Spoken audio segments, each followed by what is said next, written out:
అండి అందరికీ నమస్కారం. ఈ రోజు ఉగ్గాని బజ్జీ చేస్తానండి. అందుకోసం అల్లం, వెల్లుల్లి రెబ్బలు, పచ్చిమిర్చి అయితే రోట్లో వేసి నూరుకుంటాను. ఉగ్గాని కోసం అయితే బరుగులు నీళ్ళు లేకేసి అన్ని తడిసేలాగా బాగా ముంచైతే ఇట్లా పిండి అయితే పక్కకు పెట్టుకోవాలండి. పెనం పెట్టి ఆయిల్ వేసి పోపు దినుసులు అయితే వేసుకున్నానండి. అందులోకి కట్ చేసుకున్న ఆనియన్స్, అల్లం, వెల్లుల్లి, పచ్చిమిర్చి పేస్ట్ వేసి బాగా వేపుకున్న తర్వాత అయితే బొరుగులు వేసుకున్నాను. ఉప్పు, పసుపు కూడా వేసుకున్నానండి. ఇప్పుడు బజ్జీ అయితే చేసుకుందామండి. బజ్జీ కోసం 1 కప్పు శనగపిండ, అల్లం, వెల్లుల్లి, పచ్చిమిర్చి పేస్టు,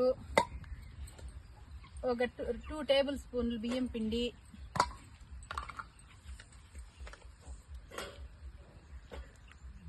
వాము ఒక 1/2 టేబుల్ స్పూను,